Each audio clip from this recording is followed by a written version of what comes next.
afternoon, everyone. A very warm welcome to all our esteemed speakers, corporate partners, participants, and friends joining us from across the country. As Rishabh has rightly said, that we are all from north, west, center, and different locations. I am Nishtha Tripathi, Program Leader India at Sarthak Educational Trust, and it is my privilege to welcome you to the second edition of DEI Dialogues 2026. At Sarthak, over the past 18 years, we've had the privilege of reaching over 5.3 million persons with disabilities, facilitating the employment of 1,25,000 persons with disabilities, and partnering with 5,000 plus employers. We've also been equally participative in building workplaces that are not only diverse but truly inclusive. And this is what the theme of DEI dialogues. Before we begin today's discussion, I invite my colleague Ms. Sagar to play the Sarthak anthem, which beautifully captures our belief that every individual deserves an opportunity to learn, work, grow, and live with dignity. Over to you, Sagar.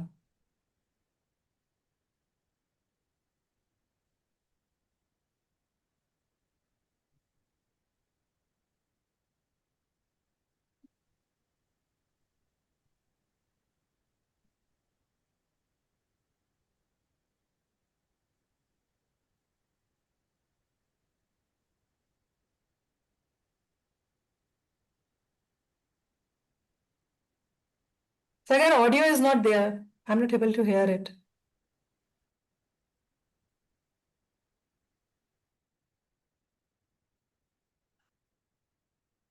Sagar, am I audible to you?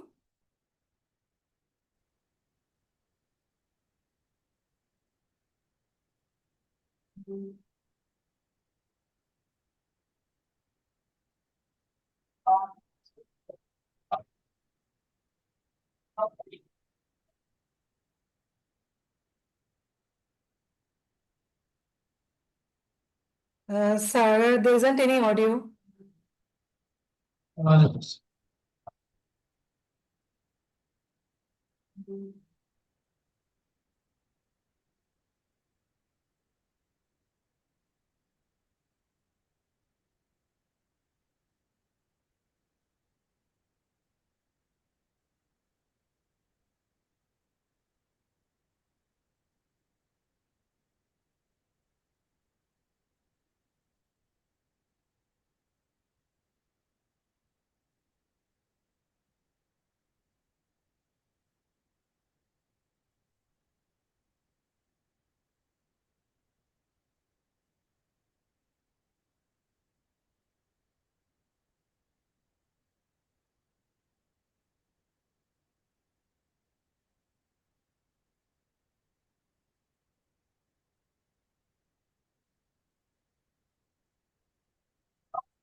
Yeah, so we have seen anthem, not heard anthem. Due to technical glitch, we sort of got the flavor of how persons with hearing impairment watch videos. They simply read lyrics and then they can have tune of their own. They're not dependent on कि जो tune बज रही है वही आपको सुननी है. You can imagine it the way you want. So we'll request Sagar to play it at the end of the session and check the technicalities in between.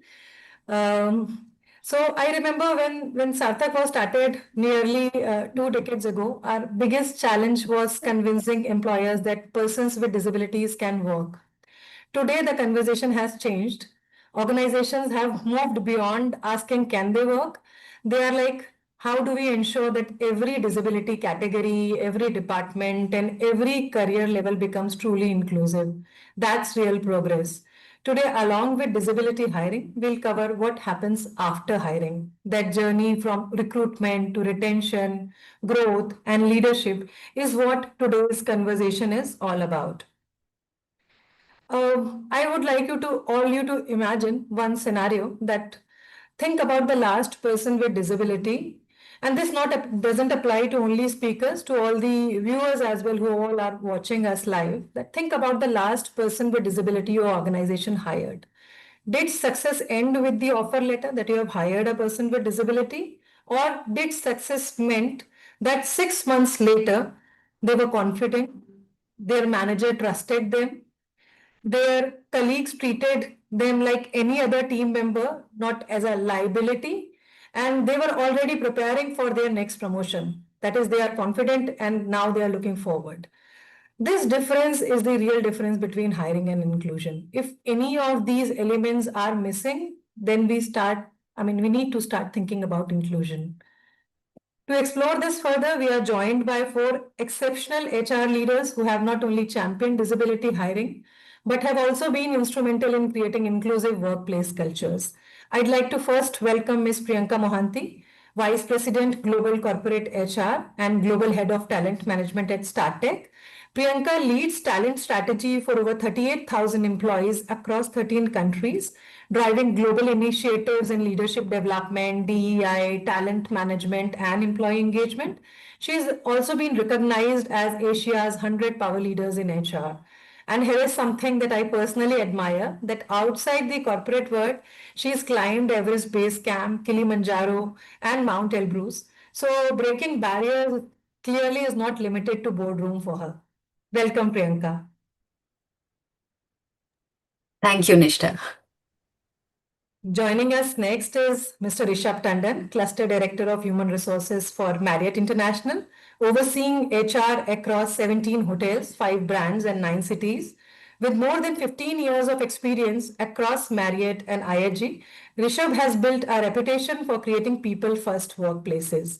He has been recognized among Forbes India's top 100 people managers, received the Marriott APEC Serve Our Community Award, and continues to champion inclusive talent practices across hospitality. Welcome, Rishabh. Thanks, Nishtha. Looking forward. We are delighted to have Ms. Malati S., Director of Human Resources, Doubletree by Hilton, Bangalore Whitefield. Having worked with hospitality leaders like Hilton, Taj, ITC, and Accor, Malati brings deep expertise in building high-performing teams while nurturing inclusive workplace cultures.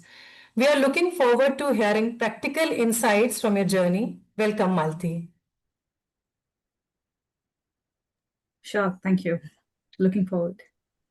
And finally, a warm welcome to Mr. Rahul Chauhan, Regional HR Manager with Raymond Lifestyle Limited.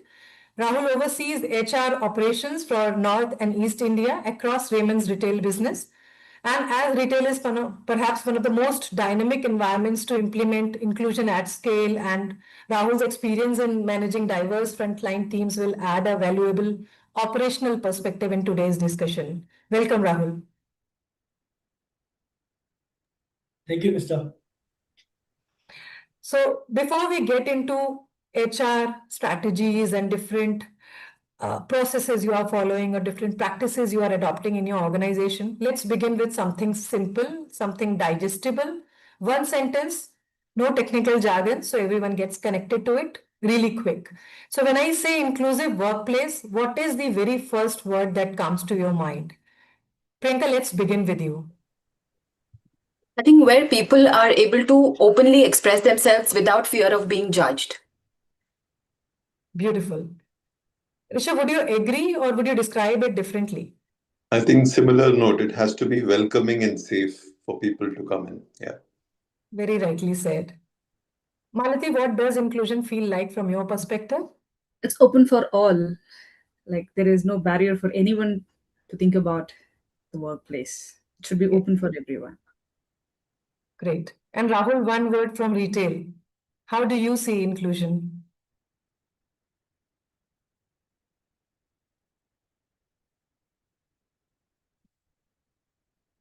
Am I audible to you, Rahul? I think, Rahul, you may need to unmute. Sorry. So I feel when someone joins, they should have an equal opportunity.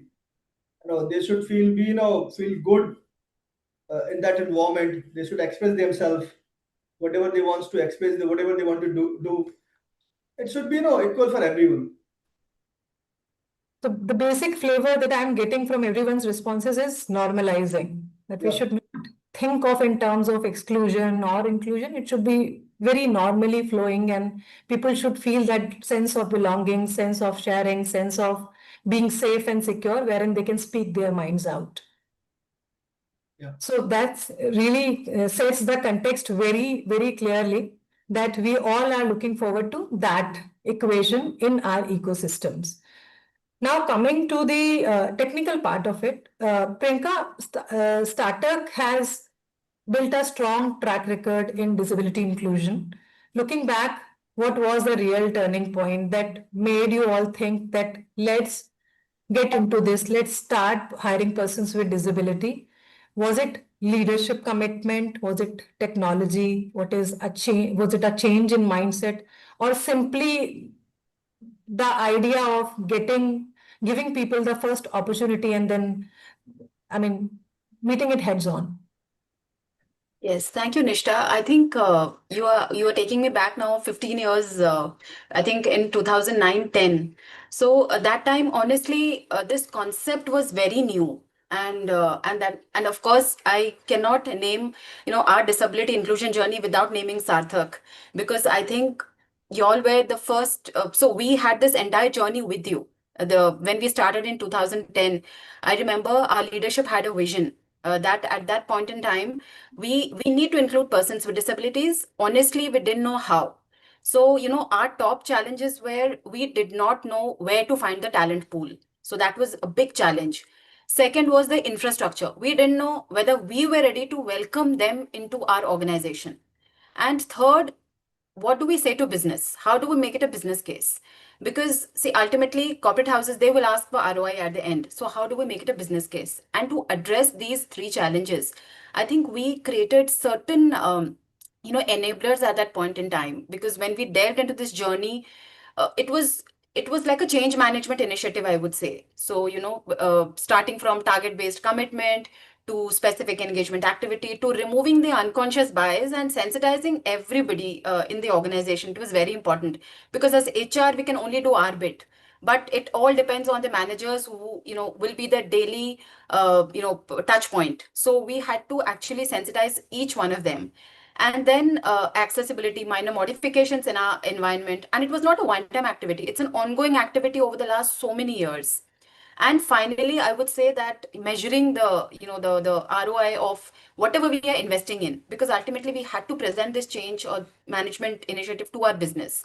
And we realized that, we were the ones who were actually benefiting from this initiative, be it the discipline, be it, lesser attrition, be it focus, be it everything. I think we are the ones truly humbled to welcome persons with disabilities into our organization. And we still continue to do so. So that's my take, Nishta. Nishta, I think you'll have to unmute yourself. So sorry, I forgot. Yeah, I was asking that as you're sharing that it took you 15 years back. So if we ask you that what is the crux of those 15 years, any two, three quick takeaways that somebody who is getting into this, starting Yes. hiring persons with disability, how they can start and how they should, I mean, focus on it. Just quick tips, that don't wait for conditions to be perfect, and when you start hiring, just hire. But trust me, hiring, it does not stop there. I think for us, inclusion begins, once an employee, I think long before an employee walks into our organization. So it does not stop at hiring. It also includes effective onboarding. It includes enabling your own managers, to handle that kind of diverse workforce. And so it is very important to have a conversation, not just with a person with disability, with your managers, with your team members, because they are the ones, they are the peers, and they'll be working with them. And finally, we also need to keep checking in. So it's not an ongoing conversation, as I said. It has to be, 0, 30 days, 60 days, 90 days. It has to be an ongoing conversation. And finally, as I'll repeat this time and again, that whatever it is, you need to measure at the end. So for organizations who are waiting to start, all I'll say is, don't wait for conditions to be perfect. If you cannot do it yourself, partner with NGOs like Sarthak, and there are many other NGOs, also many other organizations. They will guide you. They'll be your compass how to do that. So, and we also did at that point in time. And trust me, it has worked magic for us. So that's how. Nishta. All right. Thank you, Priyanka, for sharing this. So, as you have rightly said, that it doesn't start at hiring and doesn't end at hiring. It starts well before that and continues. It's an ongoing process. So, it is not going to happen that one day, fine day, you'll hire and the inclusion will be done. You have to maintain that process ongoing. You have to keep on thinking in terms of how to make your organization such inclusive, such how to create that ecosystem wherein a person with disability or a non-person with disability, everybody feels equally welcome. They don't have that mental barrier that how would I work there, whether I'll be able to work well, get the career growth or whatever aspirations I have, will I be able to meet all those or not? So very rightly said. Malti, does that resonate with what you have experienced in hospitality, or is it something different than that? Yes, maybe in hospitality, over when I started my career, the inclusion in hospitality was really a big question mark. When it comes to an inclusion with people with disability working in the hospitality industry, will it be really successful? There were a lot of discussions, a lot of conversations happens, and finally, yes. Nowadays, of course, initially it was like about a concept from a corporate, like we have to make inclusive workforce in a workplace. But once we started, it was a little bit difficult to hire people in hospitality. It was in an initial stage. But you know what we have find it across, no, people who are hiring in hospitality with disabilities, they are doing much better work what we have expected than what we have expected. So maybe, for example, I could even quote a couple of examples also. When we hired people with disability, so they are having an exceptional extracurricular activities in apart from their workplace. So one of our company, even we have hired a people who are extraordinary in sports. He was very good inspiration for all the entire team to bring the sports into everyone, and he was like a star player across whenever we have our sports activities. He was a star player recognized by every companies. Looking at him, even the other companies of our sister concerns have started hiring people with disabilities, like taking a motivation of him, like looking at him, that since he's been recognized by multiple people. There are a lot of people who are here, and they are doing a really great job. Right now, it's no more a question mark. How will they able to survive in hospitality? They are doing a great job in terms of hospitality. And I would proudly say that in Hilton, since I'm coming from Hilton, so Hilton, we are operating, we have a set goal of 3% of our workforce have to be people with disability. And the company currently I'm working across, the Doubletree by Hilton Whitefield, we are running with 7% of people of my workforce are people with disabilities. They are into almost all the work. Maximum they are being in a hospitality, they are working in housekeeping, F&B service. Even we have a person who's mobility, disability of mobility. Still, he's working in purchase department. He's taking care of a procurement operations. It was, even though we have such a large numbers in our property, we've never felt that yes, we are having this people. Will do we have to, or can we make it up with this kind of a workforce? There is not even a 1% of doubt we'll be able to make it. They are doing an absolutely right, very perfect. I'm really proudly say that. As you have shared that 7% workforce is person with disability, that very well depicts that now the equation must have changed from have to we want to. Right. Yes.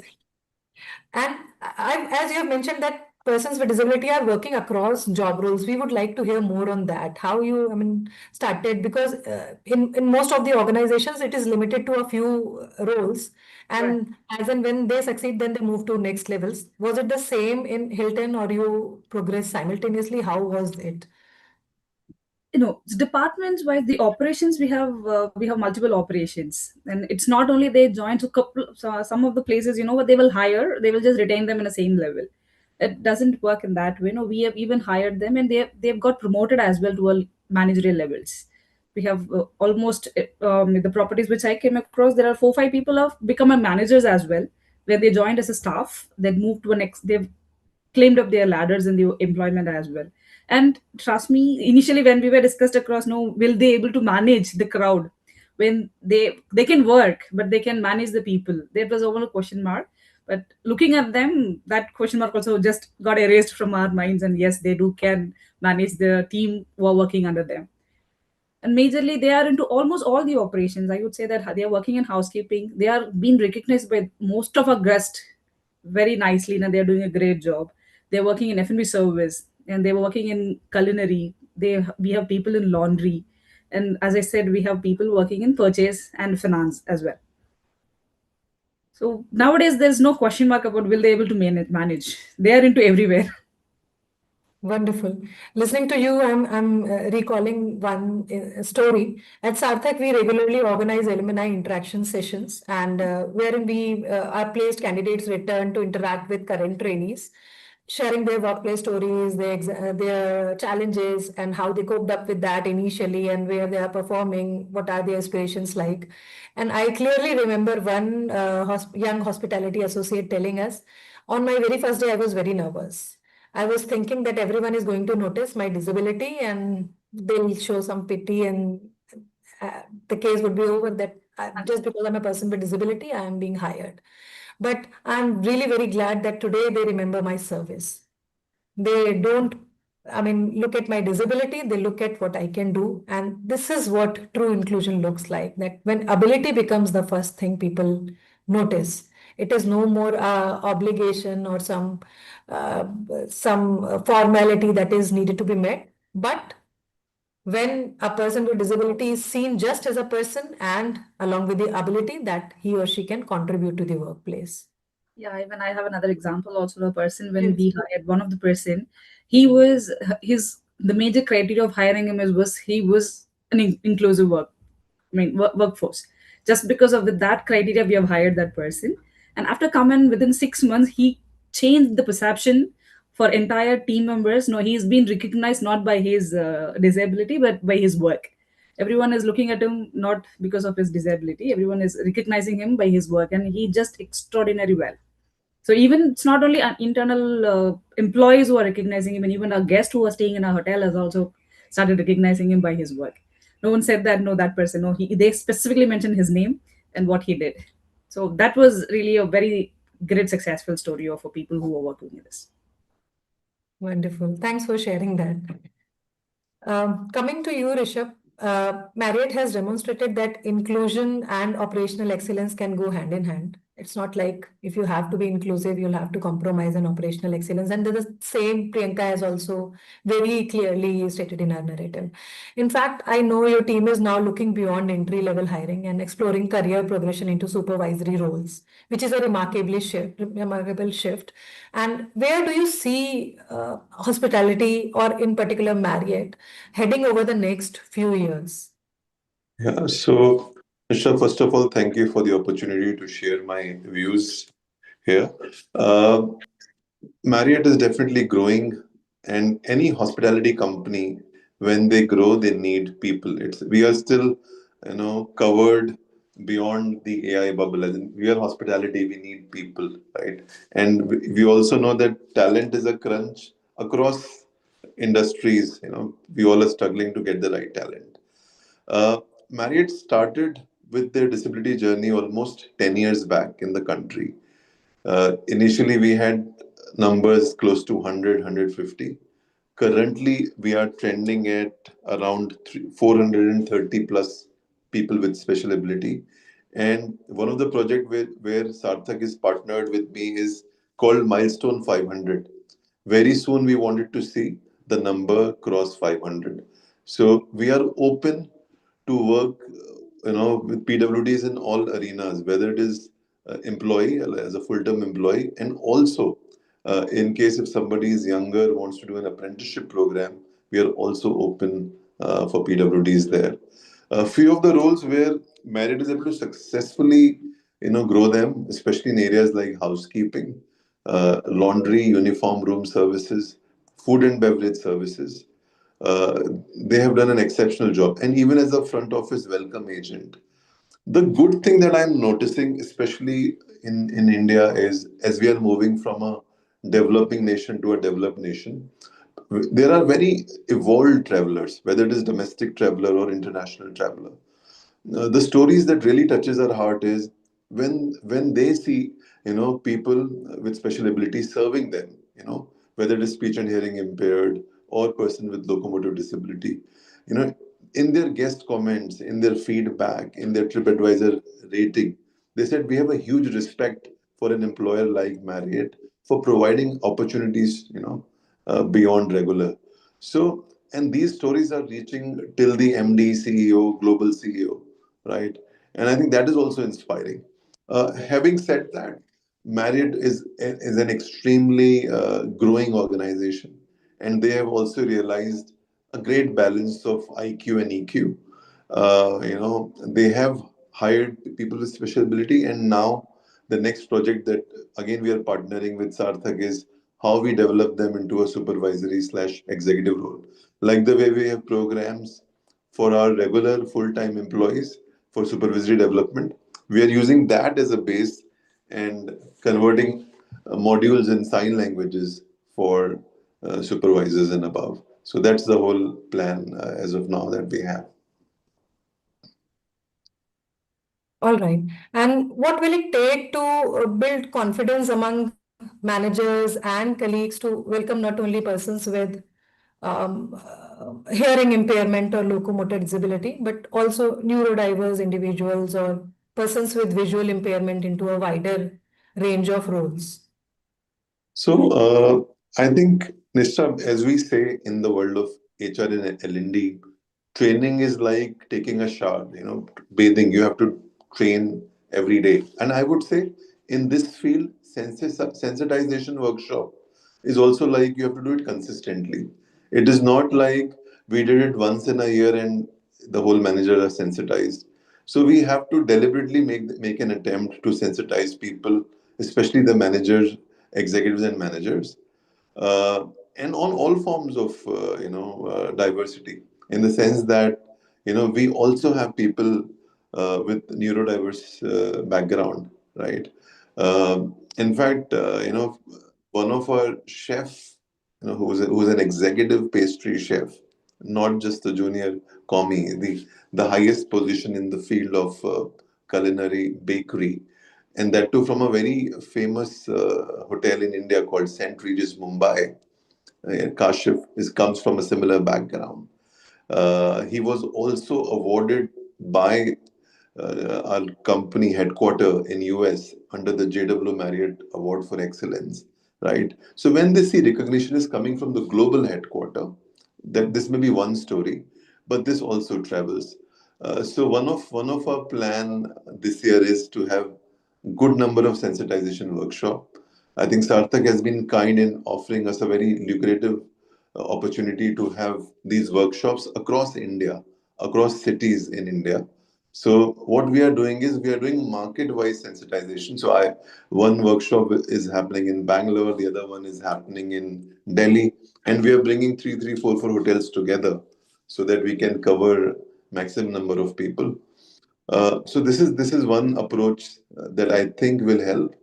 But beyond that, also I think now as we have more and more evolved managers, there is something that we have worked with in India called the People with Disability Toolkit. So this was the whole framework of around from onboarding to recognition. We were able to successfully scale this to a Asia Pacific level, because it's not just India which is growing on the PWD higher. Even markets like Australia markets like Southeast Asia, even they are putting their best foot forward, right? So anyway, hospitality is always running short of talent, and this will act like a double energy, double engine for us if we can groom more people, right?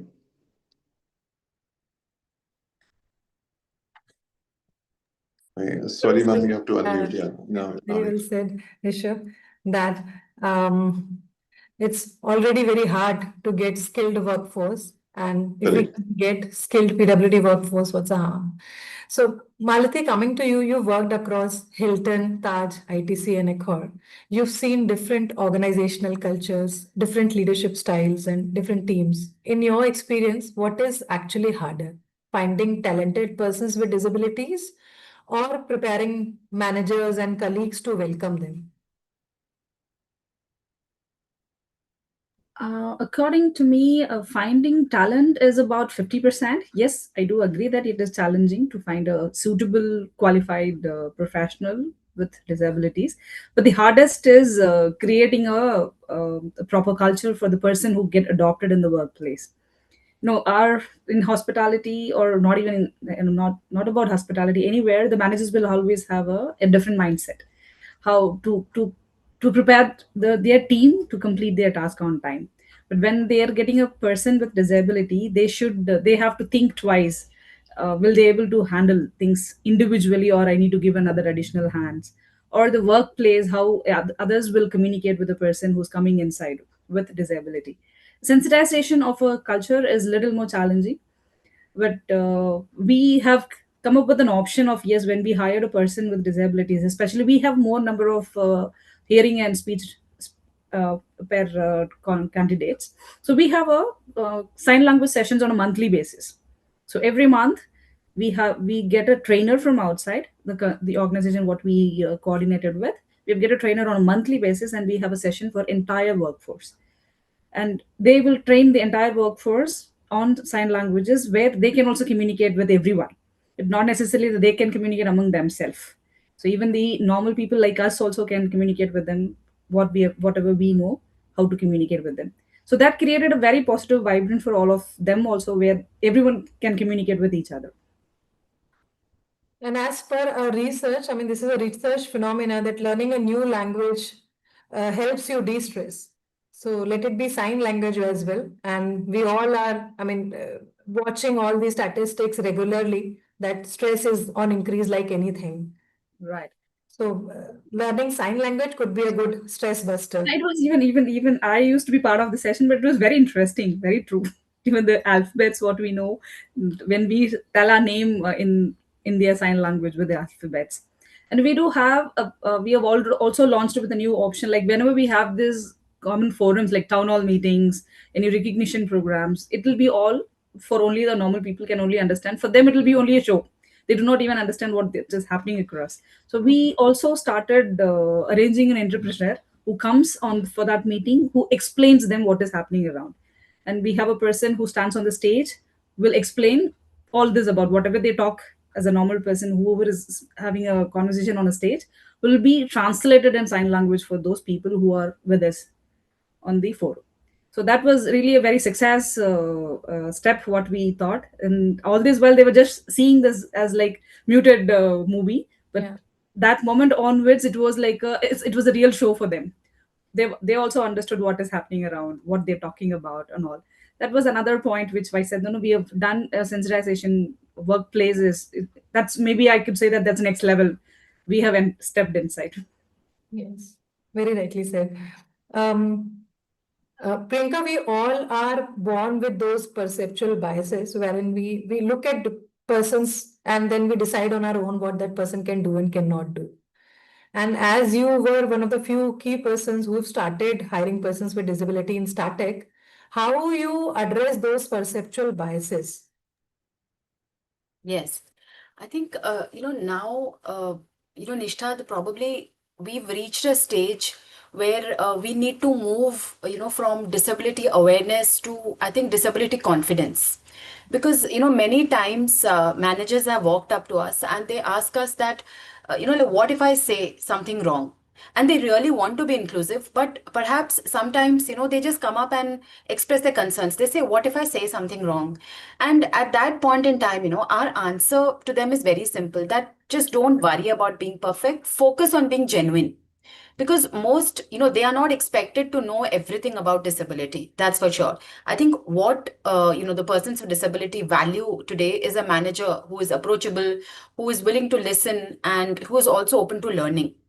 And at Startech, we've realized that this disability confidence, it doesn't happen through a single training session. And Rishabh said it rightly that, it's like a shower. It doesn't happen through one single training session. In fact, it's built through everyday experiences. And trust me, it's been 15 years, but this morning I was talking to our Global Chief People Officer and I was telling him that, and like Sarthak has come up with these sensitization sessions, I know that. And in fact, I'm in touch with one of your team members as well. And we decided that, yes, let's, connect with them and, seek inputs, and then let's hold sessions. So as I said, even though it's been so many years, we still want to hold these sessions, again and again. And for example, in our organization, what we do, Nishta, is we do hold conversations very regularly on diversity, or on persons with disabilities. We conduct, apart from sensitization sessions, that is one. But, we include it very importantly as part of our onboarding session. So on day one, every employee who joins our organization is taken through this DEI module. I mean, that's non-negotiable. And we have diversity champions at, nominated within our organization across all the locations in India. And they hold these conversations very, very regularly. Because, and also we encourage our managers to ask very simple questions that, how can we support you? Is there anything that, we can do to make your job better? So these questions are not like, we are solving your problems, but I think they are building more trust. And the second thing is we try and involve everyone, because I think inclusion is definitely not just an HR responsibility.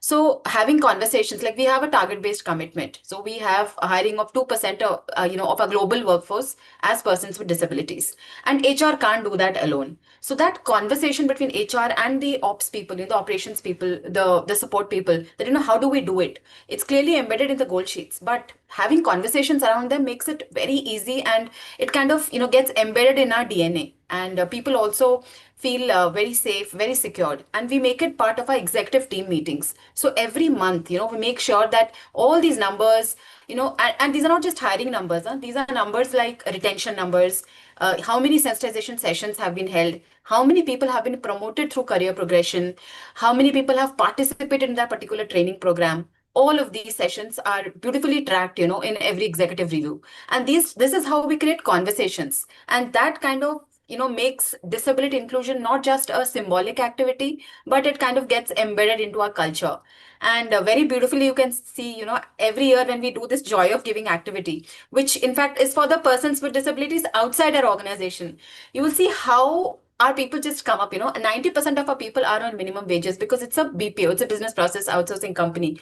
But the way they team up, to even donate voluntarily whatever they can for persons with disabilities outside the organization, I think that's the kind of impact that we get to see at that point in time. If we don't hold it for 1 year, we are not in peace. I mean, forget it's an HR activity. People come up to us and ask, what happened this year? Why aren't you doing this activity? So that's the kind of impact we want. We want our people to talk disability inclusion. So that's how, Nishta, we remove the Wonderfully, biases. yeah, Yes. wonderfully stated that communication is the key. Initiate the communication. If somebody is not confident, gradually they'll get confidence. If somebody is lacking, guide them.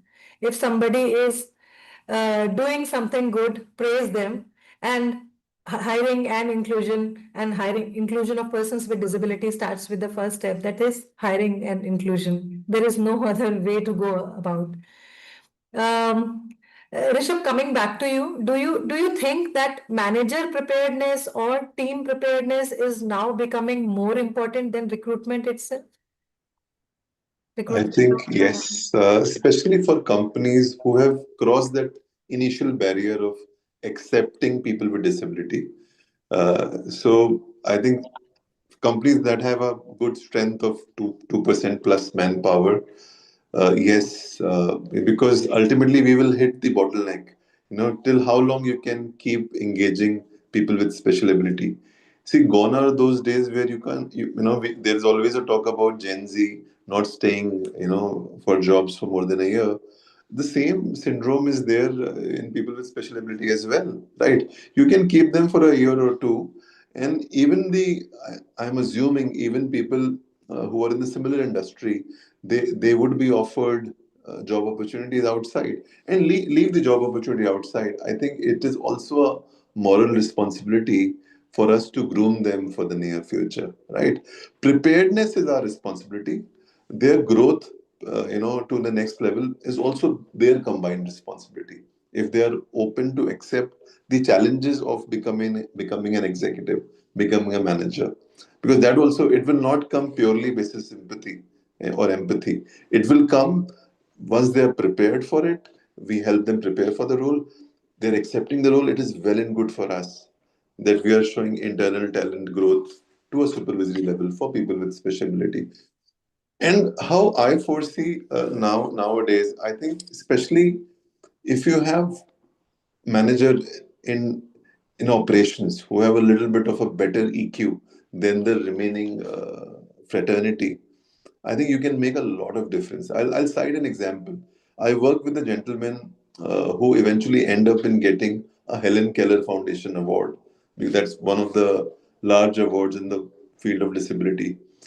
So this manager was in operations department. He told me that whenever we are doing any special uh, things like an associate appreciation week or a celebrate service week, don't just invite people and their families. So we kept special forums like inviting people with disabilities with their families, their parents, showing them the workplace where they are working in, and recognizing in front of them. See, you are not making a difference only to the life of that individual. You are making a difference to the life of the family around, right? So even whenever we have opportunities for people with special ability, I would, when I used to work in the hotel teams, I used to go and attend briefings of security guards. I'm sure all of us have seen how security guards are briefed by their supervisors, and in that also I'll discuss with them. If you know someone with special ability, in case he's interested in a hotel job, we are open to train them in, assignments, like front office, housekeeping, etc. So basically, the whole objective here is, coming back to your question. Definitely, manager acceptance is much needed. But if the company is at a mature stage, the job becomes relatively easier. Yeah. Yes. Uh, it's like the complete environment, ecosystem, everything works together so as to ensure that the person who has been hired is moving in a very natural course, that is enjoying his job, being confident that now he has learned his job and is now looking forward to the next levels. I am actually fascinated as well as equally feel demoralized when such discussions take place, because it most of the time it goes into the form of we versus them, that something is needed to be done so as to provide an inclusive environment. Although we need to start from thinking, we need to do something about it. But still, this is a sorry status that we still have to think, we still have to do. This is not very naturally coming to us. That is, I mean, we have to work on it. So with I mean, this will go on. This is the starting stage. We are all still at very nascent stage because all the 21 disability categories listed in RBWD Act, most of the disability categories are still struggling to get a decent job opportunity. We are limited to a few handful. We can name 4 or 5 disability categories. Coming to Rahul, he is representing a different landscape, retail sector, wherein there are thousands of stores, multiple cities, fast-paced customer interactions, and perhaps one of the widest opportunities for employing persons across different disability categories. So, Rahul, could you tell us what all disability categories are currently represented within Raymond Lifestyle, and once they join, how you prepare store managers? Because ultimately, the employee reports to a supervisor, not to HR, as has been stated by Priyanka as well initially. So, what all disability categories are, and how you are ensuring that they get equal opportunity within the workplace? Actually, my company 3 years back we've started this. Okay. We are at very initial stage. We pan India we have around 50 disabled people, and all of them are speaking and hearing impaired. So they all are based at retail outlets, okay, and most of them are from the Sarthak only. Even many of them approach me directly, so I ask them, no, no, go to the Sarthak and get trained and then come to me. Okay, so we have, I personally visit the stores when initially I was struggling because it's very difficult to get them accepted along with the team members and the store managers. So I have personally taken this. It was a management decision. Initially, I was also struggling कि कैसे करेंगे, but it was a management call, so we have started doing it. And then me and my manager both have spoken to the area managers and the store managers that we are going to do this. We have personally visited all the locations, all the stores where we plan to place them. And then finally, we have recruited around 50 manpower across Pan India, where 20 are managing by me in North and East India. So we personally, went to the stores, speaking to all staff, all managers, okay, and sensitize them. We have done one training also through the Sarthak, so sensitize our staff and the store managers. We have created one buddy staff in each store to help them out. So initially for 3 4 months we were struggling कि क्या करना है. And then we realized no, let them use their ability. Let them go through all the HR store operational work. So now there's no particular JD for them. We are utilizing them on the basis of what they can do a better. So some of are attending the customers also. Some are very good in display management. Some are very good in making the stock sorting. There are some people who are doing piling foldings. So like we all individuals also having their own abilities. Similarly, PWD is also having their abilities. So we are utilizing them on the basis of their abilities. What they can do good in the store, how we can utilize them on a maximum manner so that operation team is also not create an issue, because in every store there is a cost involved. So in order to increase the numbers in all other locations, we have to agree the operation team also. So because of that, we still engaging it, we still visiting the stores, we are seeing that where they are facing problem, where my team member are facing problem, we are trying to help them out. We have 3 4 interpreter also. I have approached them personally, so in case of any issues coming up, I'm helping them out. We have a long vision to include them in all across format. I'm handling 3 4 formats where the retail outlets are there, large formats are there, multi-brand outlets are there, but still we have only staff in the retail outlets. We are planning to increase the numbers. Let's see how it goes.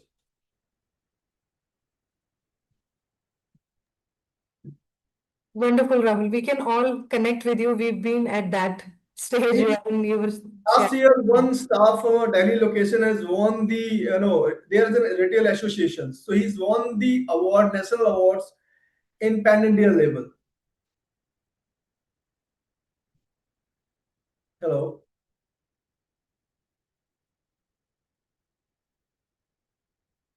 Yeah, Nishta. Yeah, so sorry, I was on mute. We have also planned that one day we will start a store with all staff members belong to this particular category. So we have, as an HR, we have a plan. Great.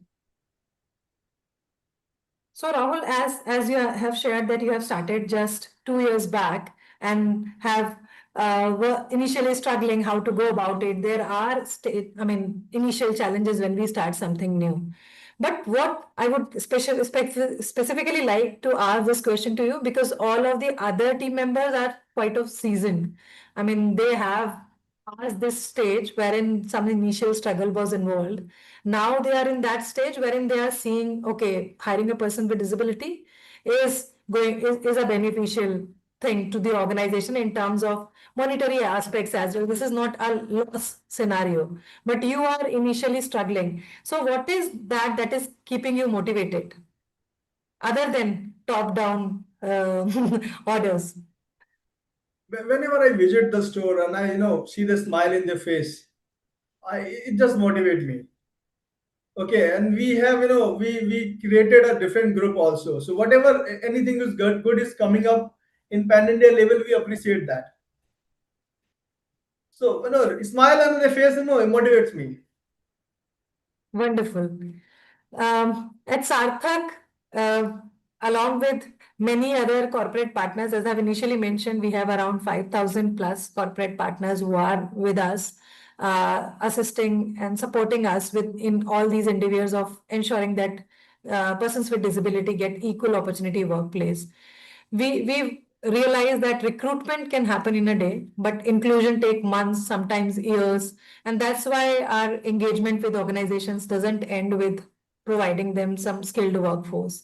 We work with HR teams before hiring. It starts well before that. We conduct disability sensitization workshops, we prepare supervisors and colleagues, we develop customized role-based learning modules, support employees even after joining, and continue working with organization on retention and career progression. Because we see inclusion is not an event, it's an ecosystem both within the organization where they are working as well as outside the organization with the stakeholder systems. Let it be some other NGOs who is working with that corporate actively so as to provide skilled workforce or to assist with all these allied services. So the discussion has been really wonderful. And before we conclude, I'd like to leave our audience with a few practical takeaways. So I'm going to request each of our panelists to share one mantra for building truly inclusive workplaces, something our audience can take back and start implementing tomorrow onwards, or rather today itself. Priyanka, let me begin with you. What's one myth about disability hiring that every HR leader should stop believing? Yes, I think the probably Nishta, I just named two myths, which if I were to bust the two common myths which come to my mind. First, I think most organizations who are starting, they think that this, reasonable accommodation, that's very expensive.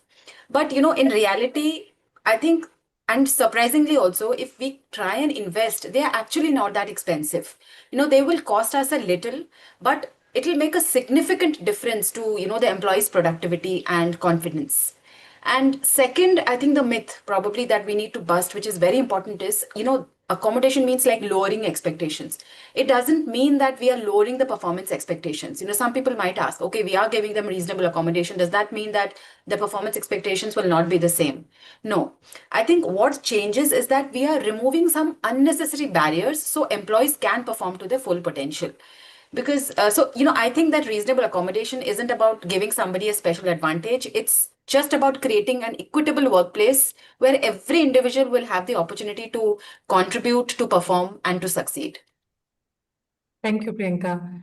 Rishabh, coming to you, what's one habit every people manager should consciously adopt to build a more inclusive team? I think one important habit here is to start, even if you start with one person in the team and then see the impact coming in. A lot of us in the HR fraternity thinks that why should I fall in the trap of building the entire diversity in the team? If they start one and see the impact coming in, I think it becomes easily to scale. I know easy is not a word because it is still challenging to scale up. Uh, but I think the myth that we need to break is that, who would fall in the trap of building the entire team. So let's start. Let's start even small with two, three, five people with specialty and then see the impact. Yeah. Right after asking you this question, it was coming to my mind that you may suggest that make sure to take your showers daily. Correct. So, Malati, from your experience, what's one reasonable accommodation that every organization should normalize? Yeah, maybe I'll go with what Rishabh said. Yes, for what without check. I mean, thinking about the consequences, we need to take that first step. And at this current scenario, it is not a big risk. Also, as he said, yes, if you start, they're into everything. Out of my practical experience, what I said. As I said, we are working with 7% of people with disability. Initially, yes, even I was surprised to look at it. But looking at the culture, looking at the team, also Rishabh also mentioned in the earlier room, the matured culture team can make this happen. Yeah, if the team is matured well enough, they can really have it across. That's the first step which I would like to think. No, don't think too much. Just take a step. Definitely, everything will fall in place. And that 1% can bring 10%. 1% can become 10. The team can be well matured also to handle them, adopting them into our current work culture. Very well said. Rahul, coming to you, as you have also started your disability inclusion journey recently, what's the one piece of advice you would like to leave to other organizations who are thinking of starting their disability inclusion journey or have recently started? I believe it's a mindset. They need to change the mindset. Okay, we have changed it, and I believe other can also change to look themselves. I mean, it's a mindset. Maybe we do work in a different way. They also have their own way to do the work, but they also will do it. It's not like that we can do it, they cannot do it. They can also do it. Maybe the method can be a difference. When a regular sales staff attend the customers, they can speak and they can attend the customers. When my PWD staff go and attend the customers, they also attend. They attend to their language, their sign languages. Sometimes it required. They know they take use of pen and a copy, and then they also attend the customers. So they also doing the similar work. Maybe the method is different. Our method is different. Their method is different. But it's a mindset that we can do it, they cannot do it. They can also do it. The method can be different. So that's why at least start and change the mindset. They cannot do it. They can also do it. Very rightly put. Thank you all. I think those four thoughts beautifully summarize today's discussion, that we need to start from somewhere. We need to break all those myths. We need to shift our mindset if it is blocking whatever we want to do. And remind us that meaningful inclusion only begins with one simple action, one conscious decision, and one committed leader that all of you are. So a heartfelt thanks to you all, our distinguished panelists, for sharing your experiences so openly and thoughtfully. Now I'd request Sagar once again if he can play that Sarthak anthem along with audio this time. Sarthak, Sagar, can you do that for us? Yes, ma'am.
परवाज़ दे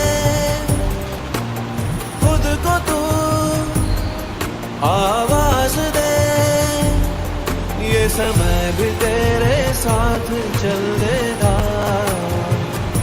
तुझ में है वो हुनर, लगने दे उनको पर, भर ले सपनों से घर, आसमां छू ले चल अपने पैरों पे निर्भर तू रहे शान से, हक तुझे भी है जीने का स्वाभिमान से। हौसले तेरा साथ देंगे, रास्ते भी चल पड़ेंगे, मंजिलों तक तुझको जाना है। दास्तां जब तू लिखेगा, आसमां छू कर मिलेगा, अब सफल होकर दिखाना है।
Thank you, Saga, and thank you to everyone who joined us today. We hope today's conversation inspires you to all of this to inspires you to take the next step from intention to action, from hiring to belonging, and from inclusion to empowerment. Have a wonderful evening, and we look forward to welcome you all to our next DEI dialogues. Thank you so much. Namaskar. Thank you. Thank you, Nishta. Thank you. Thank you. Thank you. Have a good day. Wish you the same.